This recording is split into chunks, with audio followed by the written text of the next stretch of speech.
విశాఖలోని ఓ ప్రైవేట్ స్కూల్లో దారుణం చోటు చేసుకుంది. హోంవర్క్ చేయలేదని టీచర్ కొట్టడంతో 6 ఏళ్ల చిన్నారి ప్రాణాలు కోల్పోయాడు. విశాఖ వన్ టౌన్లోని ఓ ప్రైవేట్ స్కూల్లో యూకేజీ చదువుతున్న ప్రణయ్ తేజ ఎప్పటిలానే హుషారుగా స్కూల్కు వెళ్లాడు. ప్రణయ్ హోంవర్క్ చేయలేదని టీచర్ మందలించారు. ఈ క్రమంలోనే చిన్నారి చెంపపై టీచర్ కొట్టడంతో కాసేపటికే విద్యార్థి క్లాస్ రూంలో కుప్పకూలిపోయాడు. స్పృహ తప్పిన చిన్నారిని స్థానిక ఆసుపత్రికి తీసుకెళ్లగా అక్కడి నుంచి కేజీహెచ్కు తరలించారు. అప్పటికే ప్రణయ్ తేజ మృతి చెందినట్లు వైద్యులు తెలిపారు. చిన్నారి చనిపోయిన విషయం తెలుసుకుని తల్లిదండ్రులు, బంధువులు కేజీహెచ్కు చేరుకుని గుండెలవిసేలా రోదించారు. తమ కుమారుడిని చంపేశారని బాలుడి కుటుంబ సభ్యులు ఆరోపించారు. టీచర్ సహా స్కూల్పై చర్యలు తీసుకోవాలని డిమాండ్ చేశారు.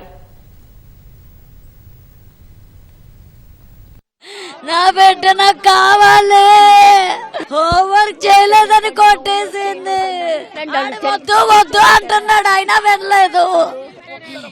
ఎప్పుడు కొట్టలేదండి, కొడితే మామూలుగా కొడతారు అనుకుంటాం, ఇలా కొట్టేస్తారు అనుకోలేదు. హోంవర్క్ చేయలేదటండి. ఆ బాబు నిన్నే ఊరి నుంచి వచ్చాడు, హైదరాబాద్, తిరుపతి అవన్నీ వెళ్ళి వచ్చాడు. ఒక్కరోజు హోంవర్క్ చేయకపోతే ప్రమాదం ఏంటి కాదు కదా, ఎంబీబీఎస్ ఏంటి చదవట్లేదు కదా, మినిమం కామన్ సెన్స్ ఉండాలా? సరే ఏదో వాళ్ళ పేరెంట్స్ కి చెప్పాలి, లేకపోతే ఒక దెబ్బ మామూలుగా కొట్టి నాన్న చెయ్యాలి కదా అని చెప్పేసి చెప్పాలి, అంతేగాని ఇంతలా ప్రాణాలు తీసేస్తారా అండి.